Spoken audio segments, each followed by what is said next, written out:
Lovely. Yes, I am.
Hello and welcome to the election coverage. I'm here with our candidates. They're about to give our opening statements. Candidates, thank you for joining us. We'll begin with you with your opening statement, please. My name is Sneha and I'm a Medway candidate and I'm running for Vice President of Student Engagement. And for this next year, I'm looking forward to working with international students, Medway students and the societies and the sports. And I'm trying to improve the student experience on campus because I know how it feels to be a Medway student, especially because we don't get enough attention. I feel like I want to improve the life of Medway students, especially as well as international students, because I know how hard it is to be away from home. I'm Catherine Reeve. I'm running because societies are a make or break aspect of student life. When I joined my society, I was really shy. I didn't know how to talk to anyone, and it really just gave me my identity at university. And everyone has a right to that experience, and everyone deserves the best they can get out of that. And I think that change is needed to really get that experience. And with the stagnating society's issues that we've got going on at the moment, change is definitely needed, and I think I can be that change. So thank you very much. Meg? I'm Meg Warwick. I've been here for 4 years. I've studied in undergrad and now doing a postgrad. And I'm running to be your Vice President of Student Engagement, obviously. Having been at university for 4 years and being heavily involved in student life, I feel like I've got a strong grasp on what the students actually want. The main things that I believe affects Kent students is firstly mental health. Having been involved in Movember this year, I've seen many students struggle, especially within student groups, and we all need that extra support. And secondly, finance. As students, money is always such a big barrier, especially for being involved in student groups. And thirdly, communication. Many students are disengaged from the union because they don't know what's going on, what events are happening, and ways to get involved. And I feel like these are reflected in my manifesto points, my main points being gym expansion, anytime tasters, communication, monthly mixes, midway activity centre, and welfare advisors. Hi, my name is Alyssa Roberts and I'm running for Vice President of Student Engagement because I want to make sports more accessible, because I want to make them more available to incoming freshers and returning students, especially postgraduate students and mature students. I believe that we should be doing larger efforts to integrate different societies, so larger socials, taster days on sports days, and smaller sessions so you can try out activities and sports that you never would have tried before, because I think university is a brilliant time to actually make a difference in different sports. And I also think that we should be working, it's similar like they do in the Medway campus, with larger efforts for fundraising, but also sort of within social sort of communications, so having people on a leaderboard to acknowledge achievements, and to have the presidents and committee boards all sitting around a different table and sort of discussing the issues that face us as a union. Thank you very much. Hiya, my name is Adam Manella. I came to Canterbury because I didn't get into my firm, but from what I can tell, that seems to be the general consensus. A bunch of us are underdogs, but that doesn't mean we should settle for the scraps. Communication, compensation, inclusivity, and affordability permeate my core principles. On my way here, I was discovered to find out that a lot of people are completely oblivious to the elections. My mission is to make sure that all students are well informed. We are owed that right. In the digital age, the possibilities are endless, and no one should feel too alienated to reach out to their union. I'm here today to leave our campus in a better situation than when we found it. Thank you for your time. My name's Carolina and I'm also running for student engagement. I'm a European student and I study international business at the university. As soon as I came here, I got involved with Kent Union right from the start by being a student rep for the business school, and I helped students to integrate and settle down, as well as tackle the mental health issues that came with being alone in this environment. This year, I got elected to be the Team Kent Network Chair, and I've worked very closely with Kent Union staff as well as the sabbatical officers, which has given me a lot of good insight in how Kent Union is really run. On top of that, I'm also the captain of the women's fencing team as well as their social secretary. And being a part of a sports club at this university has really made a big impact on my student experience. And if I were to be the VP of student engagement, I would really like to pass this positive thing on to other people. Thank you. I'm Heather Furnish. I'm obviously also running for student engagement. I'm running because I believe students should have their voices heard. Being part of committees since I've been at the university, I've been working with Kent Union for the past 2 years, and I feel like I know what students want, the change they want to see. I've contacted loads of student groups to try and find out what it is that they want, and a big issue is communication with the union. So that's one big thing that I'm going to try push for. Thank you very much. Sorry, we have to No, move on. that's fine. Thank you for your opening statements, candidates. We'd like to move on to some questions now. First question, as Vice President, how will you engage Medway? I think engaging Medway would be like, the way I would like to engage Medway would be like have more conjoint events and give Medway students a chance to come to Canterbury campus, because we don't really have an excuse to come to the Canterbury campus, so we don't have a chance to get involved. So that would be one way, as well as having the varsity versus Medway versus Canterbury would be a great one to get the sports involved and the societies, because with the varsity that I want to try to implement would be involving a lot of societies in it as well, so involving societies from Medway and Canterbury plus the sports against each other. I really echo that sentiment of just conjoining the two campuses. So when we have our Freshers' Fair events, I found it, especially this year, quite a lot of societies don't bother to go to the other campus to try and recruit members, and that's quite exclusionary of both campuses, when really we should be trying to like unite and become one main university under the like union of Kent Union. I feel like the main issue is that people treat Medway as if it's very similar to Canterbury, but they're completely two different separate entities, especially the amount of students that go to both.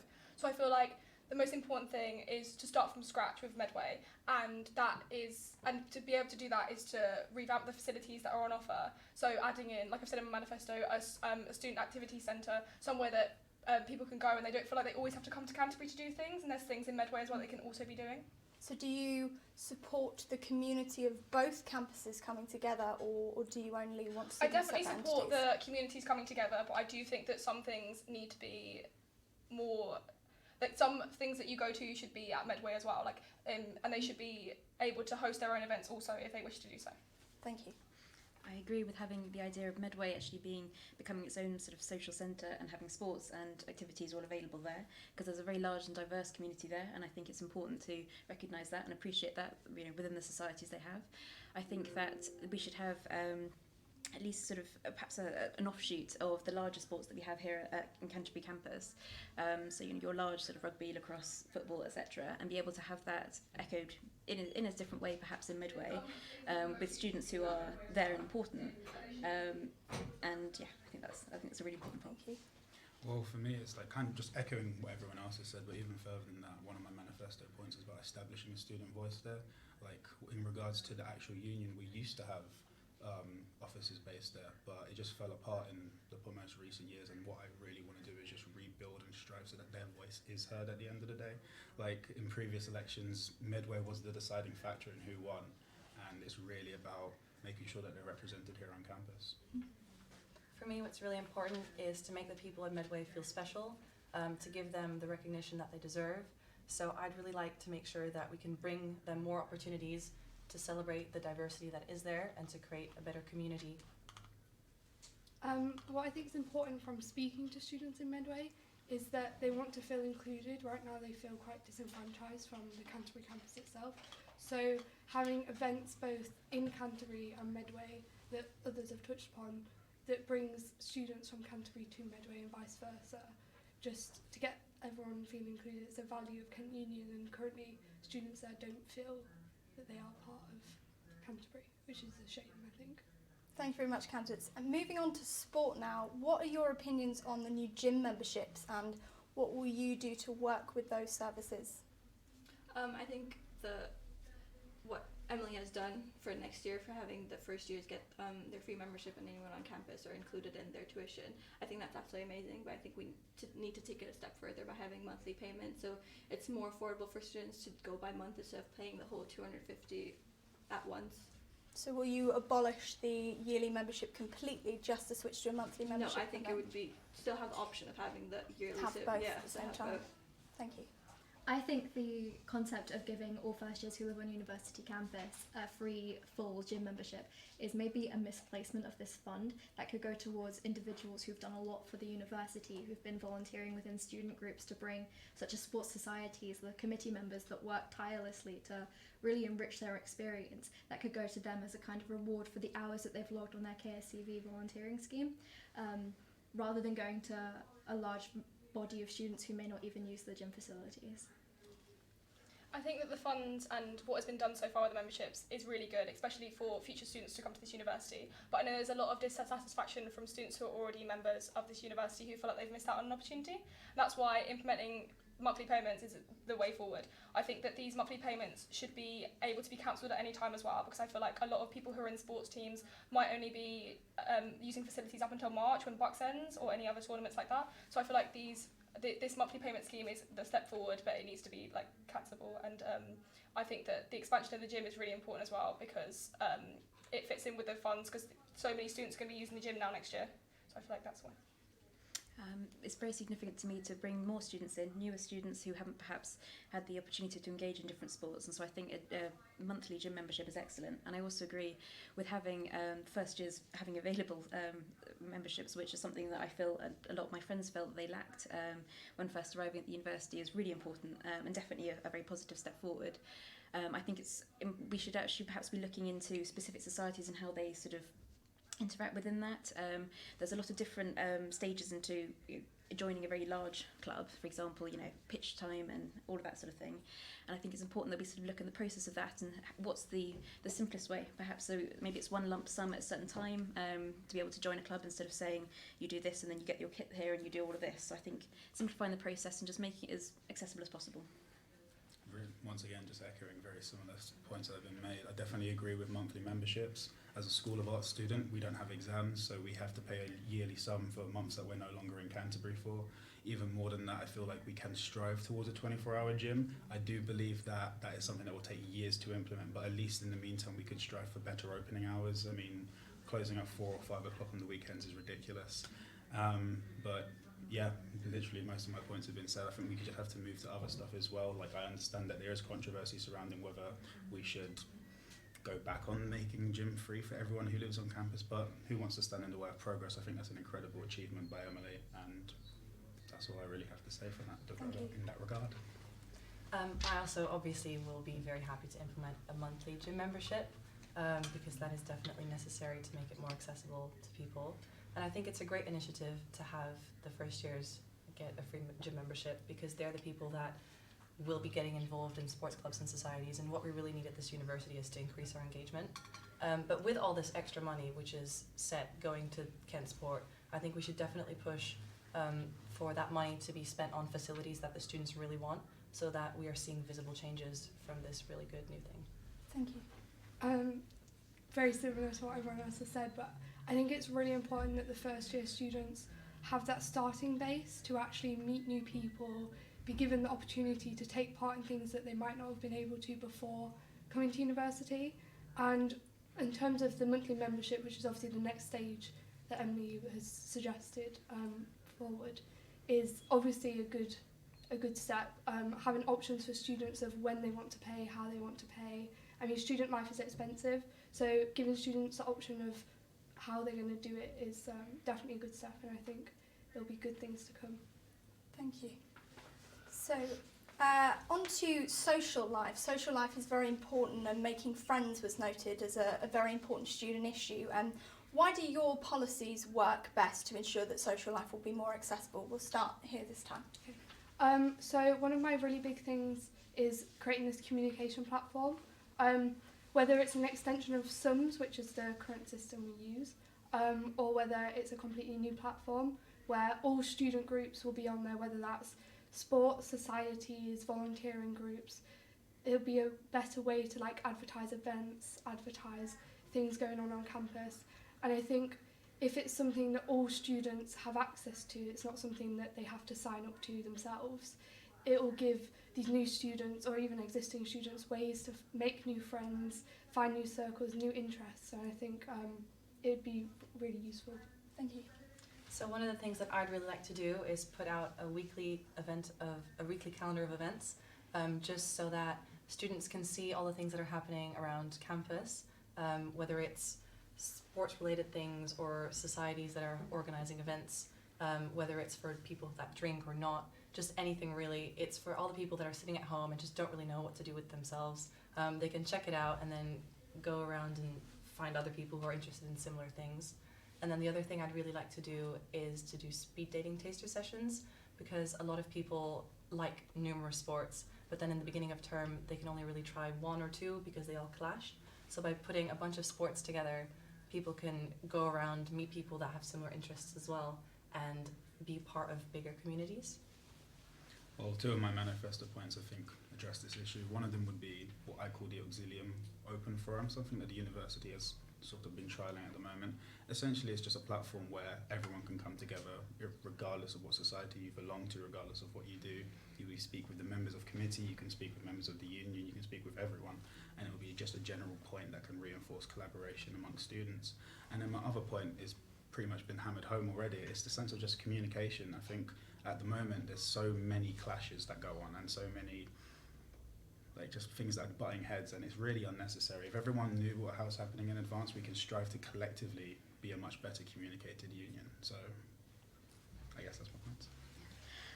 I was just thinking actually, it's sort of again taster sessions, and actually agreeing with people who are in their societies at the moment, who already have firm groups of friends and people they interact with, and perhaps having a sort of a crossover, having sort of a wider sort of try another sport kind of day, similar to things you might have considered at primary and secondary school, and sort of thing, really getting everyone together just to have fun and enjoy sports, and sort of say, look, we can go out for a drink afterwards if you want to, but actually I've really enjoyed playing a game of football with you, or just really just enjoying for what it is.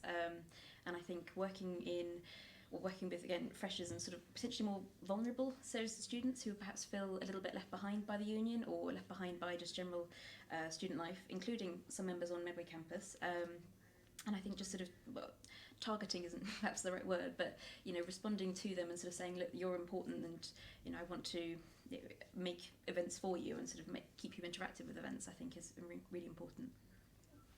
Yeah, as someone who's kind of thrown myself into student life and been involved in as many sports groups and student groups as I possibly can, I know the pain of not having the time to sort of get involved with everything that you want to get involved with. and also the issue of like when you want to go to something but you don't know anyone at it. So that's why I want to implement monthly mixers that sports and societies can come together in a monthly mixer, like sober socials, non-sober socials, a mixture of the two, and be able to meet people from other sports teams slash societies and get to know one another. And it's also a good way to network between each other and to see what kind of people you're gelling with at the moment. And also I would implement a system that those who are not involved in sports teams and societies can be grouped up with people based on their interests as well. So at the moment we've got two main opportunities for people to join new societies. That's Freshers' Fair and then the Refreshers' Fair, or the Big Fair as it now is. To me that doesn't seem enough when I've been speaking to first years who didn't get an opportunity to, maybe they joined the university late, to look around the Freshers' Fair, and then they feel that they've missed the boat with joining societies because that's when the bulk of people do join societies. I think we need more opportunities throughout the year for people to get involved in student groups, for them to hold sessions, like more have-a-go sessions, more trial sessions, workshops and things, to get more people involved in a more open way rather than just 2 weeks at the beginning of first term and 2 weeks at the beginning of the second term.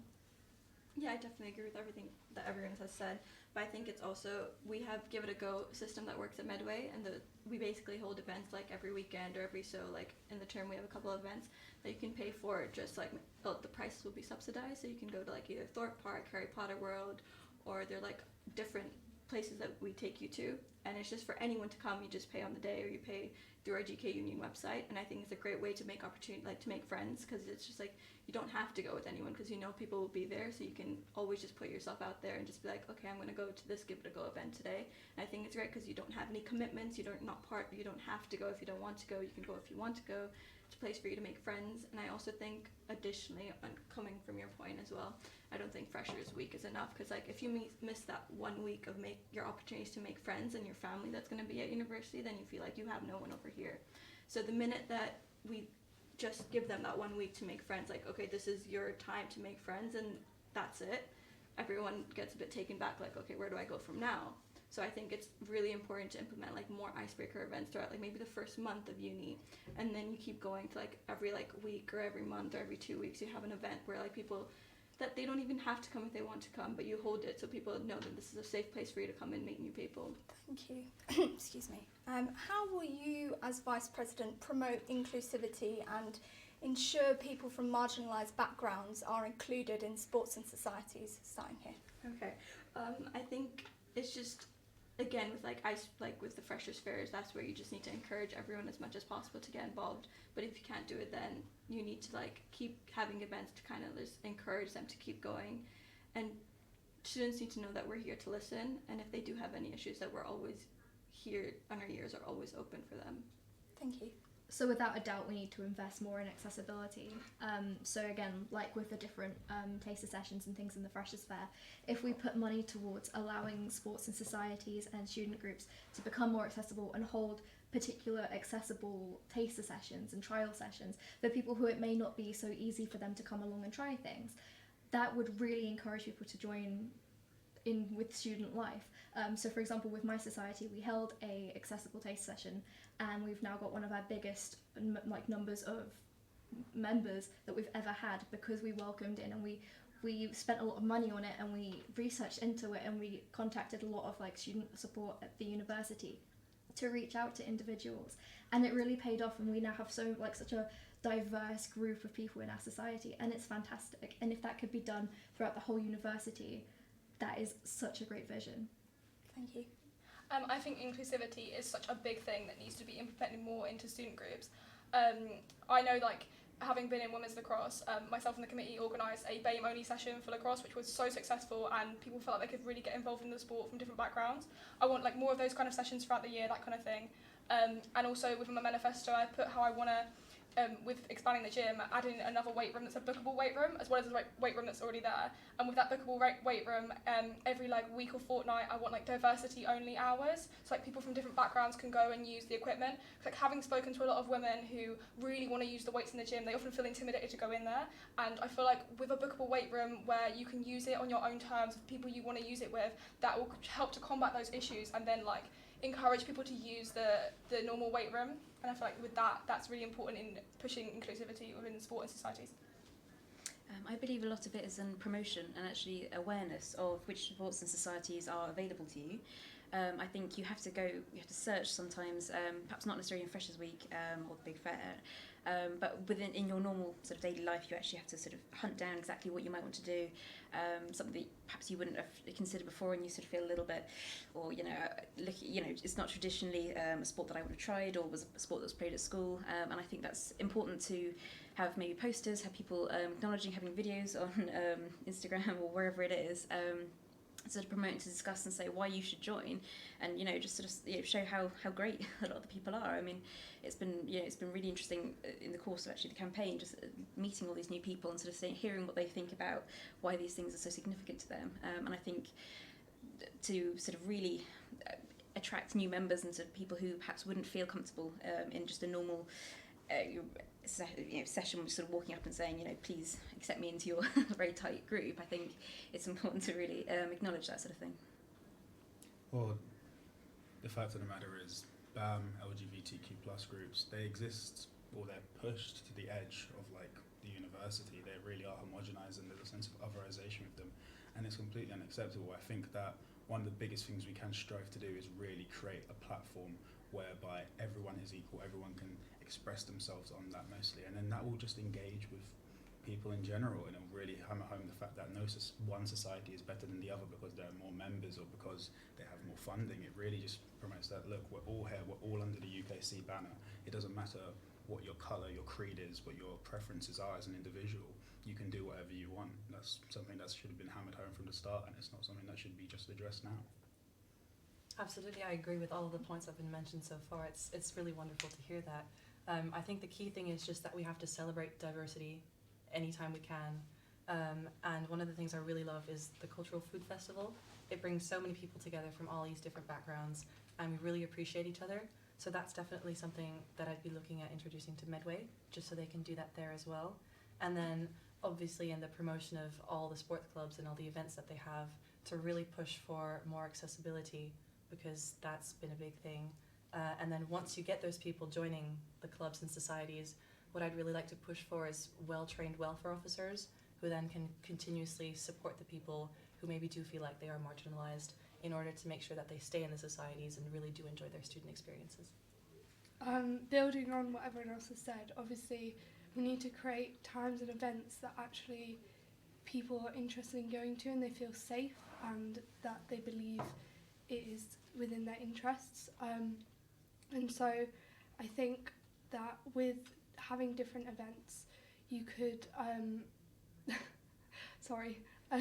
you could, it's hard going last. I feel like when everyone said everything, I'm trying to think of something new to say, but I feel like everyone has really honed in on what it is that's missing in Kent Union, and the fact that people really should feel included and feel safe to be able to go to these events and know that, hey, there's a social there that might not include drinking because they don't believe in drinking, or that they know that they can go to this place because they're not going to be marginalised and be thought of as an outsider.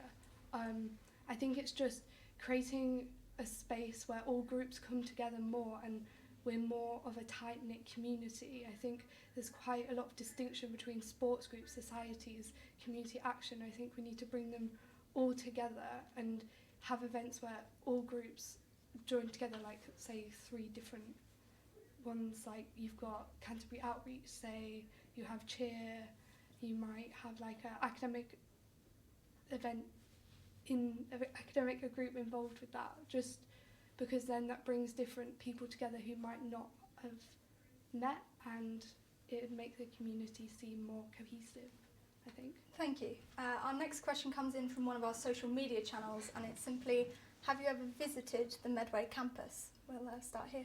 I'm not going to lie, no, I haven't visited the Medway campus, and I think it's a shame because, I mean, we have students there that are part of our community, but there aren't events that are advertised to us as Canterbury students that you think, oh, I'm going to go to Medway to get involved in that event. And I think that's what needs to change. We need to have this mentality that we're all part of one and that we can all go there, because they always make the effort to come to the Canterbury campus, and I don't think it's fair that they're having to travel all that way when there's so many students here who could get involved with all the amazing activities that I'm sure they're putting on there, but we're not utilising that, and I think that is something that we need to look forward to. Thank you. Unfortunately, I haven't either. I have been in touch with students from Medway, but like you said, there's not really any like initiative for us to go there, because I feel like just as we are kind of our own, they're also their own. So we don't have a strong enough connection to go over there and involve ourselves in things that they're doing, because we feel so distant, which is obviously something that needs to change, and I'd be pushing for that. Once again, I can't say I have been there myself, but it's a funny story. There was one time where I needed to get a book out, and I'm not sure if it's because of my course or because of whatever circumstance, but they had a copy in the Medway Library, and I think that was the closest I've ever come to going to the Medway Library ever. And I just feel like that's not the case, because the only thing that really stopped me from going was, what's the point? That shouldn't be the case at all. Like, considering the fact that we're both united under the Kent ethos, we should be really hammering home the fact that we can go to our sister campus whenever we can, and I think we really should strive to have better shuttle bus times, but we move. I have visited the Medway campus, but it was for a social reason, more than a specific sort of tour of the campus. And I strongly agree, actually, with all points made, saying just how important it is that, we are still, University of Kent, we are still the same, graduates, in theory, of the same place. And I think, actually, just the people and the culture and everything is very similar, and I think there are many advantages to the Medway campus. It's been very close to London, and there's a lot of opportunities for different sports societies, and there are obviously transport links and everything. And I think perhaps actually having, I suppose, almost like a swap day would be an interesting experience for everyone. Sort of a, come and try our sports. Let's have a basketball game or something here, and then we'll swap over and sort of maybe have some integration. I think would be really important. Something I would definitely want to pursue. Could you expand upon that a little bit? How would that kind of swap day logistically work? You're talking about transporting 12,000 students from... Well, I think perhaps, it would be focused on more of on a practical sense. I think it would be, similar to when, in the Bucks League, when teams go off into different sort of specific groups, and I think it would be, you wouldn't necessarily take an entire year's worth of students all at the same time, because I think impractical. But having sort of, say there was an example, somebody who wanted to set up a football league in the Medway campus, who thought, actually, why not? We're here, we don't want to have to travel to Canterbury every time. Send over our students from the Canterbury campus and sort of have a set-up day, and everyone can kind of go out and, I just think, really sort of learn from each other in that sense, and just really sort of interact. And again, we're all University of Kent, and I think that's important to remember. Thank you. Yeah, I have visited Medway. I actually went, funnily enough, this time last year when I was sat where you are chairing the election engagement. So this is really weird. But yeah, no, I went there, and we had a few, a couple of hours or so before we started doing the election stuff to have a look around. And the buildings themselves are actually so pretty. Some of them, I feel like it's a little bit underappreciated. The whole red brick stuff is really, really nice. And I just feel like it does need a little bit more appreciation, Medway. Well, not a little bit, a lot, to be fair. And I feel like I have wanted to visit since, but like you said, shuttle buses are the reason I don't, because they're so irregular and they're always full when you go to book them, and something like that needs to be changed. But that's not really our role, that's more like president, but I feel like it's something that definitely needs to be changed in order for us to be able to go to Medway more. But it's definitely something I think should be pushed. So I'm really fortunate. I get to visit Medway quite a lot with my job. I work as a student ambassador. But it's really disheartening to hear so many people that haven't been, especially given that Emily Windows now secured a lot more funding for Medway to build a brand new sports facility. With that in mind, hopefully in the future we can run these events that everyone's talked about, conjoining Medway and Canterbury, to mean that this isn't the case. And the next time these interviews are done, and it's, have you been to Medway? Everyone says yes, because they've been to these events, because it's such a shame that people aren't going. Yeah, it breaks my heart, honestly, to hear that 1, 2, 3, 4, 5, 6, 5 or 4 of the candidates out of 6 haven't been to Medway, and Medway is my home now. It has been for the past 3 years, and honestly, it's been an experience, because it's I've had my lows, I've had my ups, and Medway campus is obviously not Canterbury, and we have our pros and we have our cons, but everyone at Medway is so loving and so caring. We're literally a tight little family, so anyone you pass by on the Medway campus, you'll know them. While over here, if I passed by, like if I stayed here, if there's so many students here, if I was to pass by, I wouldn't know every single person. But in Medway, I feel like it is family, and it is really underappreciated, and it's really sad.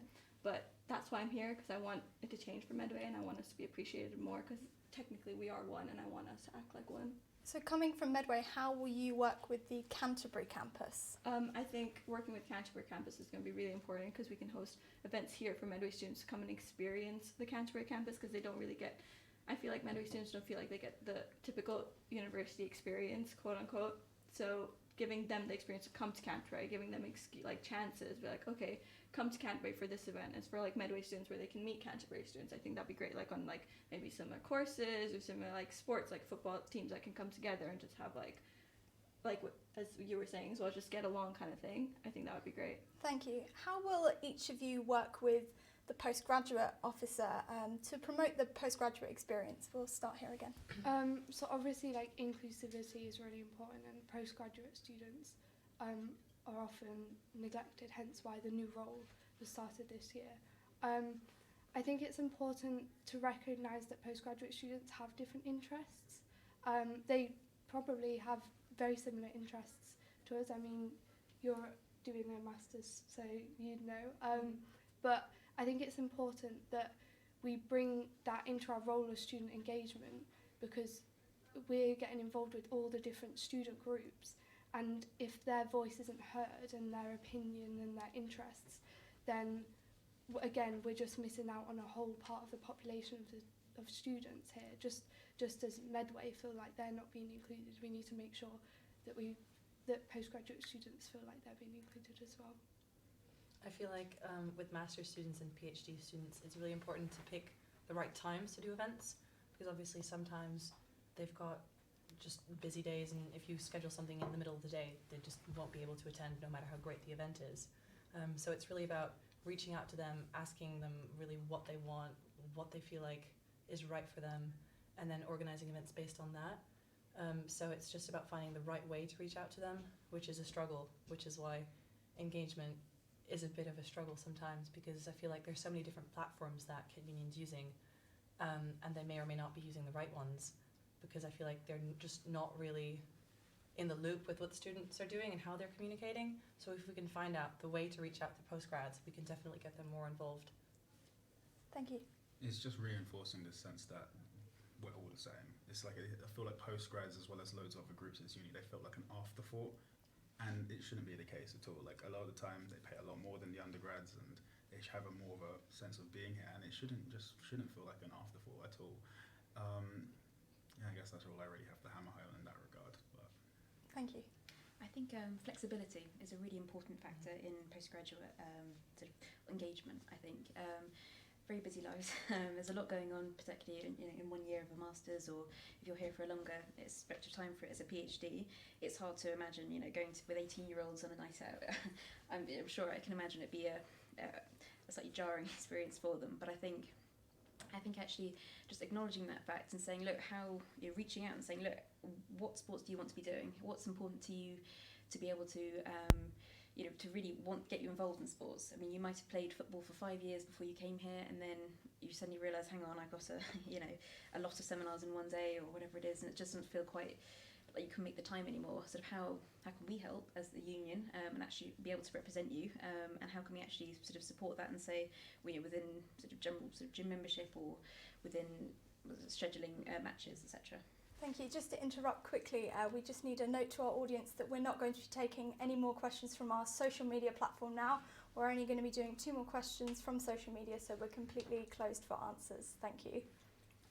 Yeah, as being a postgrad myself, a lot of you have had it at home already. The main issue is lack of involvement in terms of people thinking that postgrads are different from everyone else. We're really not. Like, I still act like an undergrad, really, because I did my undergrad here at Kent, obviously, and then I still go out with people. And one of my closest friends in my postgrad course is 51, and he can party more than I can. So I just want to say, people think postgrads are different from undergrads. Really not the case. And to engage with them is the same as to engage with anyone else. And I just think utilising different communication platforms and things like that is the way to reach out to postgrads. And I just think that they need to be viewed more as equal. Yeah, kind of echoing that sentiment that they are the same. However, in most of the societies I've been a part of, they're so underrepresented in the membership body. So there's obviously got to be a reason for that, because they are so similar. Like there is really very little difference between an undergrad and a postgrad, other than workload, mainly particularly. So perhaps more communication needs to be done between like student groups and particularly postgrads, in order to understand what they want to get out of their student experience at Kent. Most of them are only there, well, some of them are only there for a year, and you may not want to get fully invested into a student group because you know that you're only going to be there for sort of 9 months at a time. So maybe we need to tailor our activities to that, but they need to be given more of a voice, and that needs to be a priority. Yeah, I definitely agree with everything that everyone said. I think it's just really important to hear where they're coming from and hear what they want from us, and we can go from there. Thank you. So just to talk about student groups, what do you think is the biggest issue surrounding student groups at the moment? I think with student groups, I think it's a lot that, I know it's great to be in your own society because you've been in your own student group, in your own society, in your own football club or like your basketball team. But I think it's really important for everyone to like network and get to know each other together. So would have like more networking events where everyone can really just get to know each other and collab with like different societies. So for example, if like the vegan society wanted to help like the basketball society with like a better meal plan or with better like options for food, then that could be something. The main issue that seems to be common between most student groups that I've spoken to is the running of these societies, particularly the finances. That seems to crop up a lot. People are dissatisfied with the way that the finance system of societies are controlled by Kent Union. So all reimbursements have to go straight through those. That's fronted by the students that run these committees. We're students, we don't have that kind of money to front. And that could be sort of £500 that they're waiting weeks to get reimbursed, and that's not feasible. They have to go into the Mandela building if they're in the Canterbury campus to organise that. And it's all done on paper, which is really unsustainable, and it's just, it could be so easier streamlined if it was done online. And just sort of giving people more of a voice as to where these finances are being spent. You know, so much money was spent on the Team Kent quiz earlier this year. Maybe that could have been better spent actually investing in our societies, just giving more of a voice, particularly to do with finances. I think there's so many issues surrounding student groups that it's really hard to pinpoint one, but one of the ones I do think stands out is equality between these groups. I feel like I hear it from both sides, having been in both things, and I hear sport complaining because they feel like societies get more funding, and societies complaining because they feel like sports get more shares on social media, and student media feeling like they're not involved as much in the society aspect. I feel like bridging the gap between all of the different student groups is really, really important, and I feel like it's something that affects everyone directly, and I think that it's really key to bridge that gap. I think the biggest issue facing societies and sports alike is communication, both within the union, within these societies themselves, and within the broader student population.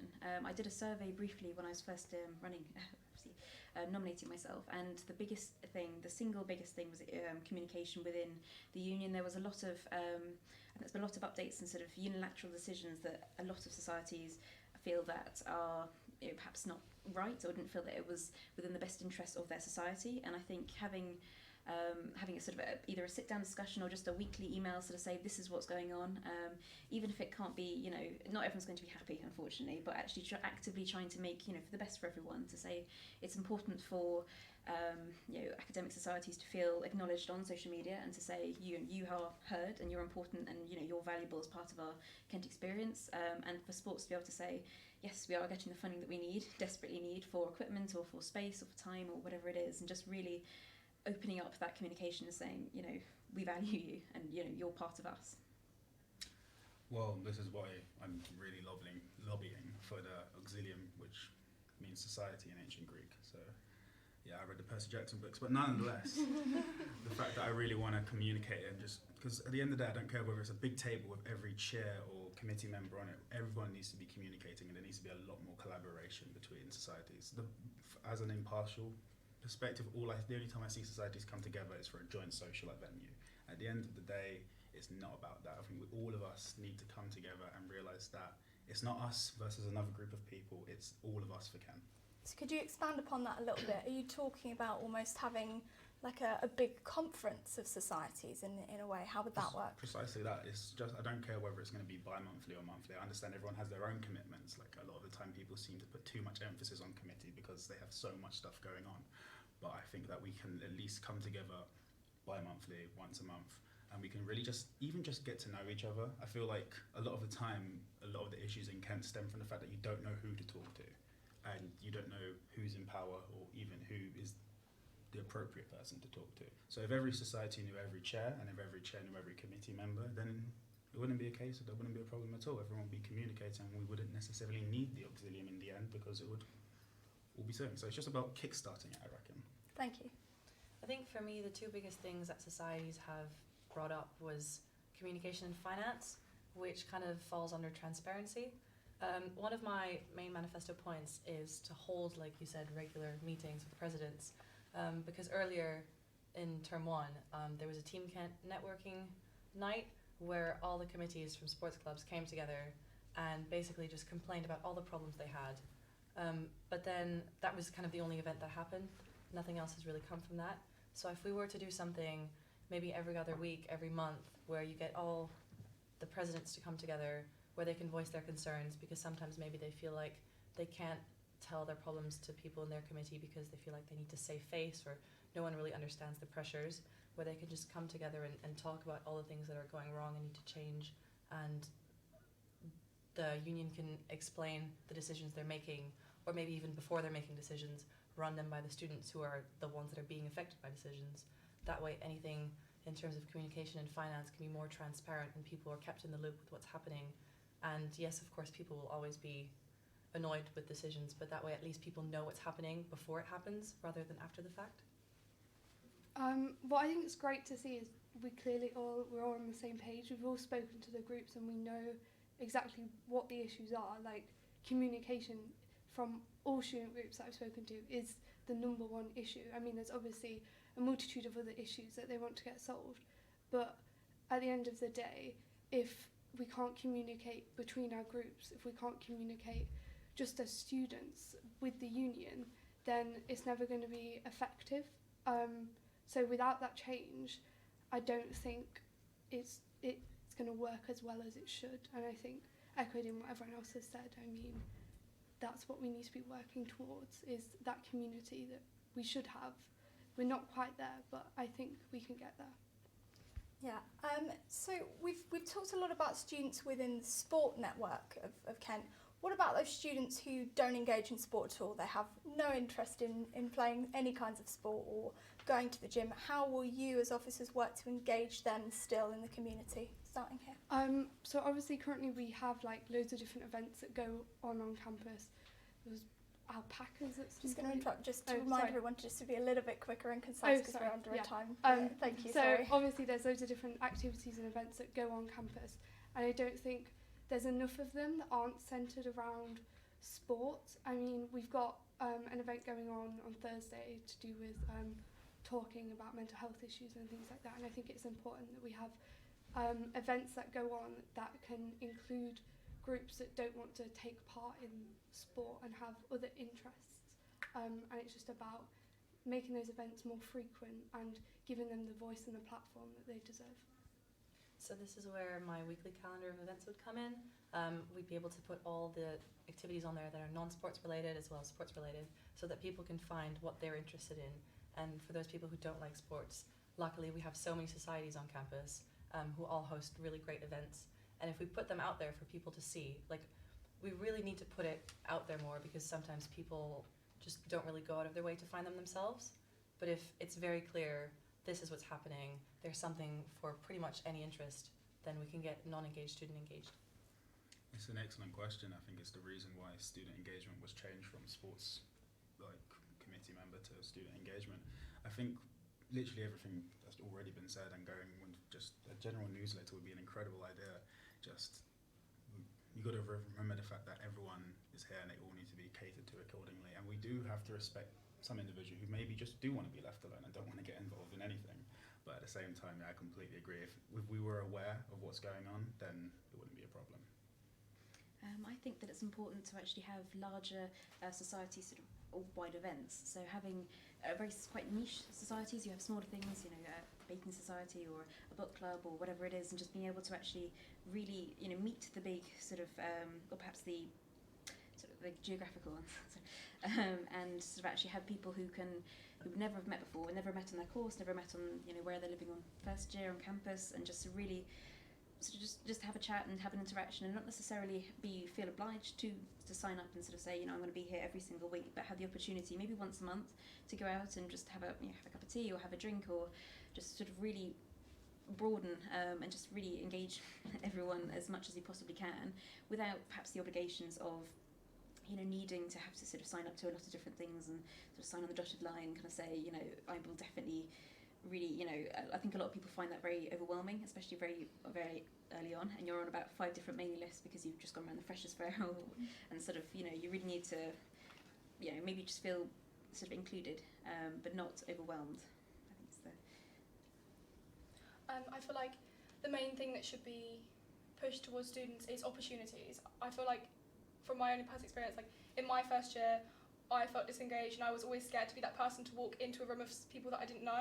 So I feel like with my manifesto point of adding in monthly mixers, this will help people to feel like they can get involved in things, because there'll be people there to welcome them, people there who won't like make them feel like they don't know anyone, and it's just a good opportunity to get to know people. And I feel like that's something that really needs to be pushed. Thank you.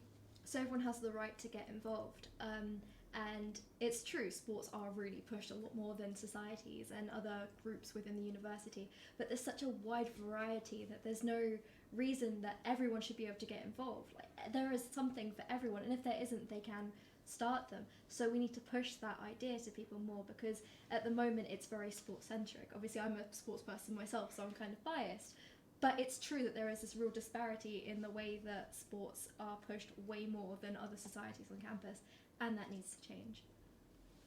I think everyone's points are absolutely amazing, but I also believe that some student groups, like some students, will just not want to get engaged either in societies or sports. They just want to stick by themselves, but sometimes they will have that day. They'll be like, oh, you know what, I want to do something today. And I think that's where Give It a Go comes in hand, where like if they want to go to an event in the weekend, they're like, oh, okay, they're going to a club in London on Friday night, I might want to do that. So then they can pay the 10 quid that's subsidized, or 5 quid, and go for that and meet people on the way there and just have a good time as well. But if they choose not to, they don't have to go as well. And as well as the Let's Play program is really great, because you can pay 2 quid, I think, to like have a Zumba session or any of like the sessions that they have on their monthly calendar, which I think is absolutely amazing. Because if you don't want to get like included in like sports per se, like in a team, and you don't want that commitment, you want to go every week, you still have the choice of still being active and not paying for your gym membership, but you can still pay the £2 for a fun Zumba dance class. Thank you. And finally, candidates, your 1 minute final closing statement, starting here, please. Okay. Sorry. I just would like to say, like, I'm here from Medway and International. I know I've said that a lot, but I do believe it's an important part of the University of Kent experience, because I feel like the Medway students are being left out, and I'm here for them, and I'm here to make the Canterbury students' life experience as well better. Like, I'm not forgetting about you, like, I'm for Canterbury as well, and I want to make a change, and I know what it feels not to be heard, so I just want everyone to be heard. Thank you. I really feel, with all of the discontent going around the societies at the moment, that change needs to happen, and change needs to happen now, and I'd like to be that change, because it's so necessary. Otherwise people will be losing out on such an amazing experience that is just student life. And yeah, that we just need to take that step and take that leap and invest in ourselves. Thank you. Yeah, I feel like throughout my time at university, I've really spent as much time as humanly possible getting involved in like as many student groups and throwing myself into as much as I possibly can at Kent. Sorry, too fast. Possibly can at Kent. From lacrosse president to like sports newspaper, which I've done, and head of events to Movember committee, I really feel like I have a scope on what it is that the students want, and I really want to push that. And I know that parts of my manifesto are quite ambitious, but I really think that I can deliver on that, because I've proved myself through the amount I've taken on this year and last year throughout my time at university, and I really think that if I'm elected, I will go that extra mile. And I think, why should you vote for me? Well, I've been in your shoes. In my first year, I felt completely disengaged from university life, and in second year, I wanted to get involved but didn't know how, and now like for my third year I got involved, and then for my fourth year I really want to give back to this university. And Thank you. Sorry, we have to move on. Okay, hopefully. the most important parts that I think I want to focus on are accessibility, availability, and achievement. I think that accepting and acknowledging the things that have done so well, that we've done really well as a union, as a sports society, as societies in general, leaderboards with sit-down meetings, I think opening communications again, and just really interacting with what people want. There's a lot of different people on the campus, there's a lot of different needs that they have, there's a lot of people who just want to sort of have the occasional once a month sort of pick up basketball game. There's some people who really want that kind of structure in their lives, and I think catering to those people, interacting with them and saying, you're important and I want to represent you and I want to, I want you to feel seen, is really important, and that's something that I really want to focus on. Thank you. Before I start, I'd just like to say, we're not here to be following social media, we're here to engage. That's the whole point of our position. I think that's just been bugging me the entire time. The fact that so many of us here are running for student engagement is really reassuring to me. I think we've all seen that there's been an issue of solidarity and inclusivity across both campuses throughout the years. Seeing so many of overlaps within our manifestos really assures me that no matter who wins, Kent is going to be in someone's hands that is striving for unity. And that's really all I have to say. Our autonomy is our own, vote for whichever one you think's best. Thank you.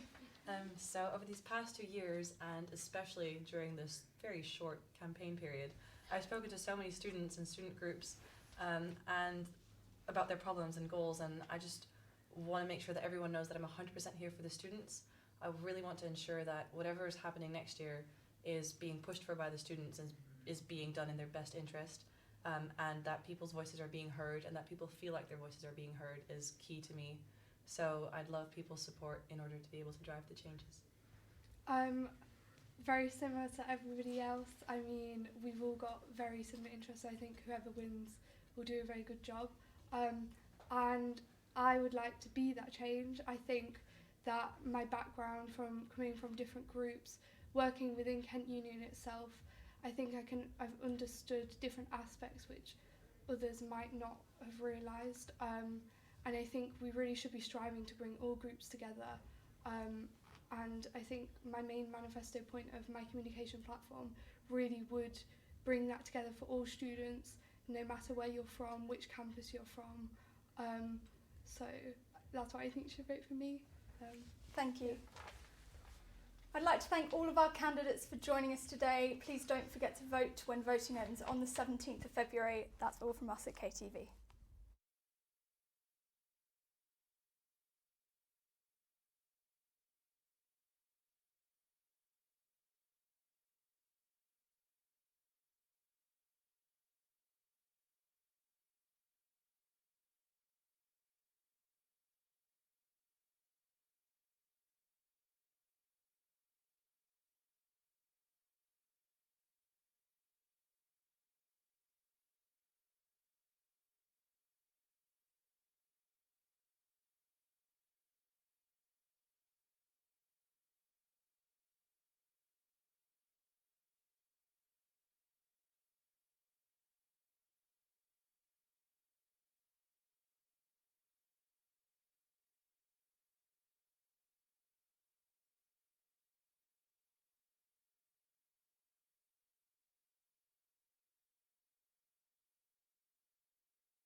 Hello, I'm Hannah Oast and I'm back with KTV to interview the candidates for Vice President Welfare and Community. Welcome candidates. Could I have your opening statements please? Hi, I'm Ming. I'm a Singaporean and I just came here to study liberal arts. So my main manifesto points are I just want to bring everyone together and more inclusivity and want to advocate We're just going to interrupt there. We're just going to quickly interrupt the live stream for 1 minute. I think we're having some technical difficulties. Oh, okay. Stay tuned. We'll be back shortly. Cool.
Apologies for the technical difficulties there. We're back with our candidates for welfare and community. Candidates, your opening statements, please. So hi, I'm Ming. I'm final year liberal arts student and I came from Singapore. What I want to do is I want to bring everyone together, everyone from different backgrounds, different race, language and religion and sexual identity together. And I want to advocate for mental health as well because that is a very important thing in our lives. Like anything that happens in our life will directly impact our mental health. And I want people to be more responsible for their actions and for their words, and that I hope that I can bring accessibility to everyone. Hi, my name is Aisha. I'm a final year clinical psychology student, and the reason I'm running for VP Welfare is just because I really do want to make university accessible for everybody. So I identify as a part of a large number of groups, and my manifesto, as probably people have noticed, does focus a lot on minorities. However, there is like a community feel to it. I know that lots of people with disabilities and dependents at the university do have a disadvantage, obviously, but also feel isolated a lot at the university. So it's all about bringing everybody together and creating a community feel. And that's why some of my manifesto points do focus on minorities, but there's also reward schemes making things accessible all over campus. Thank you. So on to questions now. How will you, as Vice President, change and manipulate the campus's policies on sustainability? Coming to you first. On sustainability. Yes, okay. Sustainability. Well, there are very good initiatives right now, such as we brought in the food waste bins, and then we agreed to the UN climate change program. Yeah, so I thought that we should declare a climate emergency as well, and then do more to help the environment. What specifically would you do? Is there any specific things that you would like to see around campus to help us be a more sustainable environment here? So I think that we should really actually get rid of single-use plastics, especially. And I've seen that co-op uses it a lot, and I wish to try to eradicate it. Thank you. I really like this question just because everyone thinks it's so easy to be sustainable, whereas it's quite hard for people who, for example, come from low-income backgrounds to be sustainable. It is people kind of forget that it does take the money to buy things like bamboo cups, and so that's why I'm so glad that they've been introduced into people living on campus this year. So I think that's one of the things that I would have, just to reintroduce that, possibly make them cheaper, but I know that that's probably not going to happen just because of issues, but just to be able to provide these facilities for more people than just the people who live on campus, because there are lots of people who commute and people who might not be able to live on campus for accessibility reasons. So that's people what I would do.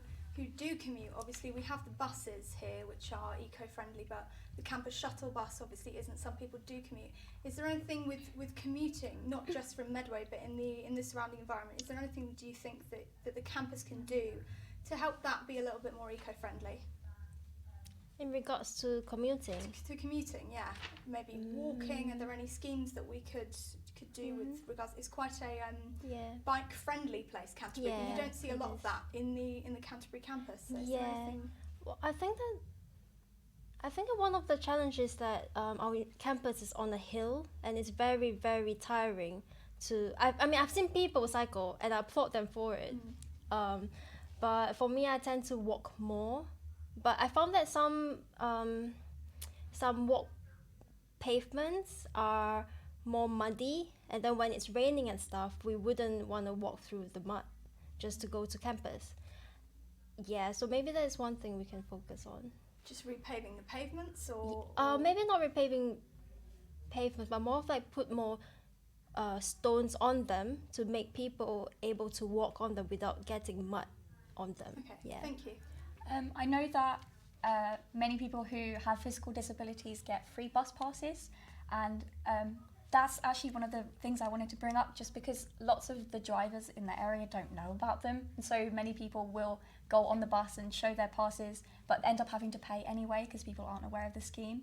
But I know that this has been done at schools before, where people will come up with rewards or just very simple things like badges that they did at primary schools, where if people did walk or cycle or take the bus to school instead of drive, then they'd get rewarded for that. And so some kind of reward scheme to be introduced at university would be really lovely to see. Thank you. So moving on now to mental health. What are your stances on the mental health services provided here on campus?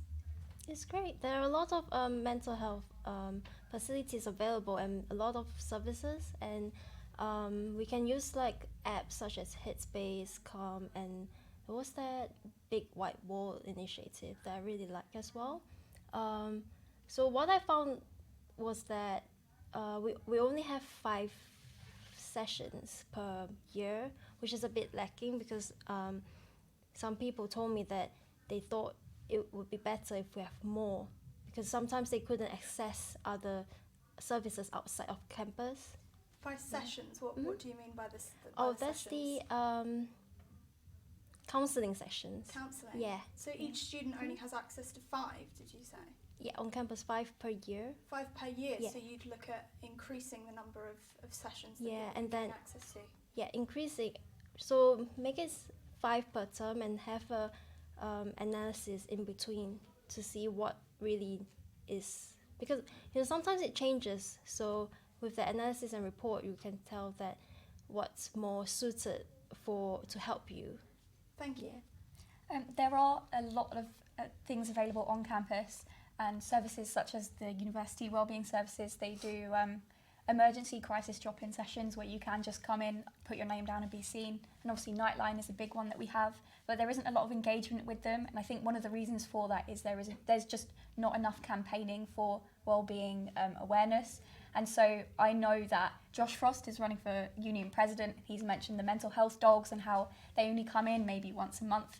And that's definitely something I've thought about, maybe having some kind of activity that runs throughout the year, and as part of the Psychology Society and in the psychology school in Keynes, that is a big thing that we're trying to work on. So just making people more aware and having more crisis drop-in sessions where people can just talk regardless of whether they think they're having a problem or not, just because that is a big thing where people think that their problem isn't big enough to be heard. And so it would definitely revolve around just making talking a thing instead of having to have an issue. Thank you. A major part of student experience is accommodation. Are there any changes that you would make as Vice President to the current accommodation? Well, a lot of our accommodation buildings are kind of old, and especially Darwin and stuff. And then there are people who told me that they rather live outside of campus than on campus because of that. And they were very concerned about the prices as well. So I'll probably look into that. So revamping the revamping. older accommodation and what, decreasing the prices in general Just as a blanket regulating. statement? Just look at it, see if it's possible. I mean, I hope to. Thank It's you. very expensive, Well, one of the obvious ones is more accessible rooms. There are wheelchair accessible rooms on campus in halls of residence, but they tend to be the more expensive rooms. But aside from that, because that is quite an obvious point, it would definitely be the introduction of common rooms for each college. There are some common rooms, and there are obviously bars and restaurants that are assigned to each college. So like Origins in Darwin, for example.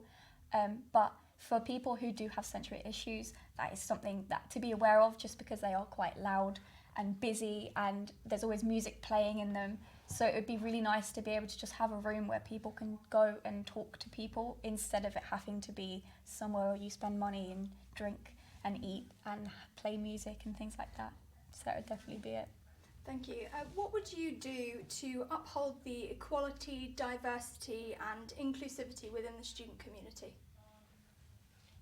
Well, there are a lot of good campaigns right now, but I was thinking of engaging with the student groups and talk to them about their issues and do my best to help them to tackle it. Because what happened was there are various issues regarding international students. Even within the international students body, they have different issues that they don't really talk about it. So I really want them to talk to me or Aisha or Malade about it, and then so that, because if we don't know what the problem is, then we can't help you. If I say I know what the problem is, that's what I know is not the majority. So I really want them to tell me what it is so that I can do it. Thank you. I'm really sorry, could you repeat the question? No worries. It's what would you do to uphold the equality, diversity and inclusivity that we've got established on campus? Thank you. No worries. So first of all, we have EDI training on the Kent Union website, but I know that this is something that not many people engage with, and it's definitely something that you only become aware of once you maybe become a committee member of a society or a community action group. So I would think maybe introduce that into introductory lectures in Freshers Week, just so people are aware of it. And also, Ming actually mentioned earlier to make people more responsible for their words and their actions and things like that, which is an amazing thing. Obviously, people would backlash, and there is the kind of person that would not like to see that kind of thing, and the whole issues around political correctness. But definitely to make use of the EDI training that we already have, make people more aware of the impact that they have on others, is what I would do. Thank you. We've touched on this slightly before, but we've got a question in from our social media asking, Co-op it's a brand, so how would you work as part of Kent Union to reduce their single-use plastic waste that they're producing? It would be crucial to talk to the people that manage it first, so that they can talk to their higher level, talk to their supervisors and people on top, so that they can to let them know the importance of sustainability. Yeah. Thank you. This is a really difficult question, just because it's a national brand, it's a national branch basically. But what I would do is to make maybe the student voice more heard within it. So obviously, most of the people who work in the co-op that we have here, both of them are student run basically. And so I think maybe to have more student jobs and make them more heard, what I would probably do personally is to try and have an initiative with them where we recognise that they are a part of our university, and make them a kind of student officer so that they can talk to the managers and the executives of the co-op and make that a big thing for university students. Thank you. A quick question about the wider community. How will you all be ensuring that a sense of community with the wider public carries on here, both at Canterbury and in Medway? Sorry again? The wider community, so residents both like on campus and off, here in Canterbury and also in the Medway campus? How are you kind of ensuring that we can engage with the public? Sorry, Sorry, I'm just coughing. Can we get some more water in here? Please, thank you. I know that, please forgive me if I get his name wrong, but Andrea, for running for academic VP, is thinking about a living lab, and he'll probably kill me when I get this completely wrong, but it's the idea that people researching things here can go out and apply their theories to the wider community. And so because Canterbury is now 50% students, it is all about making us seen as students and going out and doing those projects with them. And I know that as a psychology student myself, there is definitely a way that we could implement that and have our research projects in town centre, for example, and have pop-up stalls where people can come and do our surveys. And I think that could definitely be made a generalisation across the university. Thank you. Same question to you about the wider public and engaging them. Well, I feel like we can engage with them by inviting them to some of our campaigns and some of our activities. So I live in the St. Dunstan's area. When I first moved in, what they had was the car park space, and they invited everyone around there. Doesn't matter if you're students or you're local. I mean, not local, sorry. Doesn't matter if you're a student or resident, they just invite everyone to participate in it. So I thought that it would be a good idea if we can engage with them and engage with them and invite them to our activities and stuff. Thank you.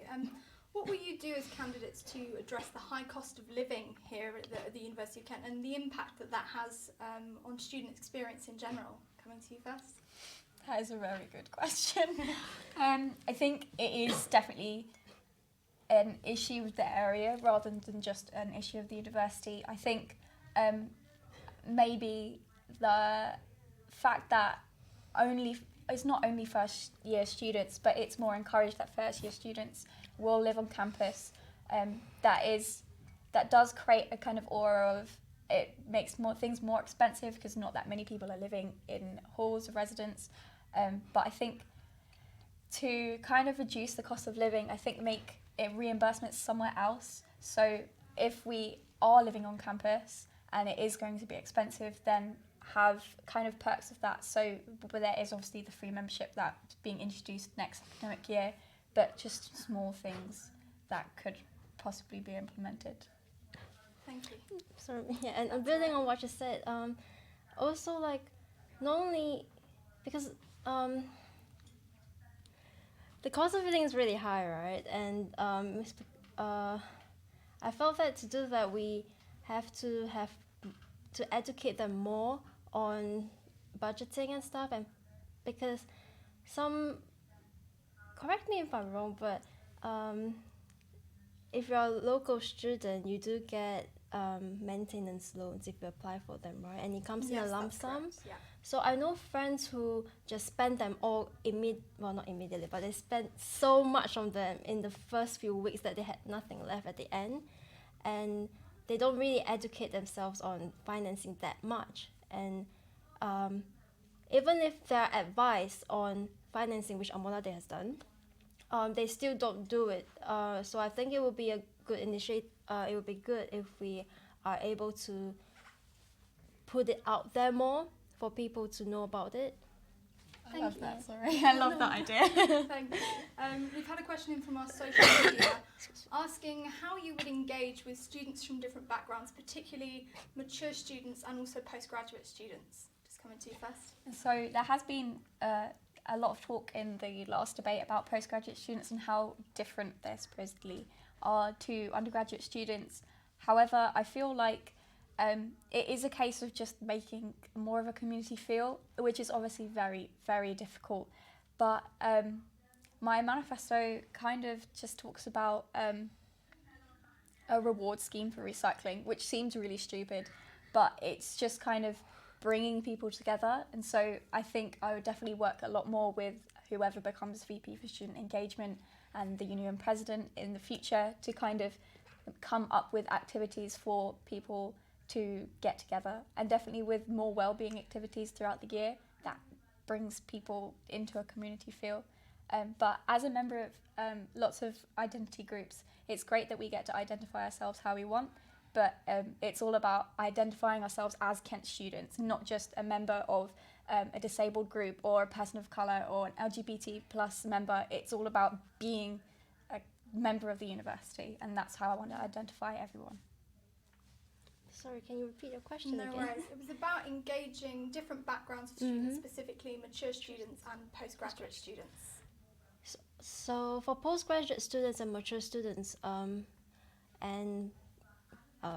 undergraduates, we all think differently, and so I felt that it would be good if we're able to understand and empathize with each other, and be more willing to learn from each other, and it would be good for them to join in on more activities and stuff, and like what she said, work with the student engagement and make sure that they have their voice heard.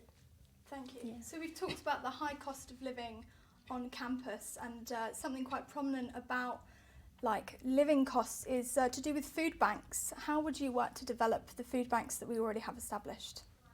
At the moment, correct me if I'm wrong, I understand that the food bank, you can use it once, you can just walk in and use it once before there is the investigation into your finances. I would try to increase that to 3 a term, just because it is quite invasive for some people to feel like they're under investigation for using a service. And personally, I found like lots of people have found it very embarrassing to find themselves in that situation, and it shouldn't be. It should be that you could use it just kind of as you need to, instead of feeling like you need to go through a whole process, which is very daunting. And so that would definitely be what I'd try to do, make it 3 instead of 1. But also there isn't much awareness of them, and so to maybe bring other aspects of it to maybe the plaza where people can just donate food easily would make it a lot more obvious to people that it exists. Thank you. Yeah, sorry. So I don't really know much about food banks and in general, even in England and stuff. But I thought that it would be good if, I don't need to use the food bank at the start of the month or something. But at the end of the month, when I'm running on finances, and it would be good if we're able to get to use it as well. Thank you. We've got another question from our social media. What are you going to do about students who are parents and maybe they have their children with them when they come to classes? What will you do to engage them and help them? Starting with you. Students with children. Yeah. Who bring them to classes. Yeah, or students who are parents in general who might be managing that work home study balance. Yeah. So the thing is, I know that there are a lot of accommodation in on or outside of campus that they don't, they're not very understanding of people with dependencies, and some of them don't allow them to have, don't allow them to live on their property if they have a dependency. It would be good to look into it and then make it sure that we have to be inclusive and like let them. Sorry. No worries at all. Yeah, so that they'll be able to find one easier. And also, it would be good if they were able to leave their child somewhere on campus as well, with people to look after while they go to their classes. Yeah. Thank you. I already know that there are baby changing facilities and there's a creche in the Oaks nursery as well. I understand that there's not much use of it, and I think it should be expanded, just because, especially on my course, I know there are quite a lot of students here who do have children or other dependents. And so in 2 of my manifesto points really do address that. And the first is to have many more baby changing facilities on campus. There are already some, but it's definitely not enough. There should be at least 2 in each building, I feel. And also to take away attendance-based grades. So for lots of us, we start at 9 a.m. and classes can be between 9 a.m. and 6 p.m. and that just doesn't work with the school day, which usually is maybe 9 to 4 or 3. So I think I would reduce the attendance-based stuff, just because if you do have a dependent, you do really feel the pressure to be at class. You've got to take your kid to school and then come back with that time. So I would definitely take away that, and I'm not sure how we will do it, but maybe make assessments more on when you are there. That's your it's all about how you engage with the class, and when you're not there, that isn't included, and you can catch up in your own time. So it's all about making it more baby changing facilities and taking away attendance-based grades. I just want to pick up on this taking away attendance-based grades. I wondered about your opinion of this. What do you think about attendance-based grades as a concept in general? Well, it depends on what kind of course you're in, because I'm doing liberal arts and I can do essentially a lot of modules. But if your seminar is more about discussion, if it's a discussion-based seminar, and then to discuss about Kant's philosophy, then I felt that you will miss out, and there won't be a lot of people to talk about their views on that philosophy. So you would say that almost attendance-based grades are an incentive to come to class. They're important for attendance. Yeah, but I felt that it depends. If they really can't make it, then they will have. It would be good if they can be exempt from it. Yeah. Thank you. What do you personally think are the biggest issues facing Kent students today, and how would your manifesto help solve those issues? I feel like one of the biggest one is people are not responsible for what they say and what they do. Like they feel like, because freedom of speech, right? I can say whatever I want. I can do whatever I want, and that is, and they felt that if you call them out for it, or if you scold them for it, they think that you're taking away their right to speak, which is not the case. Because if you can say whatever you want, then you should educate yourself and develop yourself so that you don't come across as being mean. So if I call you out for it, that's also my right to speak out, and I think people should educate themselves more, be more understanding, be more empathetic, and just think before you say, and do. Thank you. One of my biggest points is the community feel. So loneliness is now one of the biggest reasons why people drop out of university, which is such a shame, because there are so many facilities that help people make friends, like going to societies and things like that, but it's not always available and it's not always accessible for someone to do so. And so it would definitely revolve around having more of a community feel and having things available on campus. And so my manifesto points that address that is that kind of reward scheme that we have for recycling, which could obviously be built upon, and if that does become a community-wide thing, then more community-wide projects can take place. But other than that, it is more about becoming a member of Kent University instead of just a person individually, and kind of just feeling like you actually belong here and feeling like you are heard and seen and respected, basically. And so it's all about, if you are disadvantaged, giving you that level up so that you can be an equal to everyone here at uni. We've had a further question from social media. They want to know, why should we elect and trust you? What makes you approachable? Maybe what have you done in the past? Coming to you first. So I'm trying to think about things I've done in the past, just because I feel like I've jumped into everything. Meg Warwick was speaking earlier, and it's exactly the same, like throwing yourself into everything. But currently I'm the president of Stage Spiders, which is a community action group that looks at volunteering with children. So definitely as part of that, I feel like that makes me quite a trustworthy person. Obviously, if I'm volunteering with kids, then hopefully I won't be that mean. But because I am